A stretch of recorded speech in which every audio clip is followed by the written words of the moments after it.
Kalau korang ada beli kupang hijau, try masak lemak kuning macam ni. Serius, sedap sangat. Nak masak pun senang je.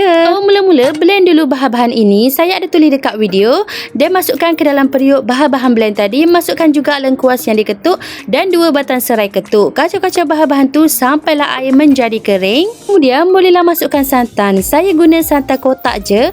Kalau korang ada santan asli tu lagi sedap. Dan masukkan air anggaran dalam 2 cawan. Kacau-kacau kuah tu dan masukkan perasa ikut selera masing-masing lah.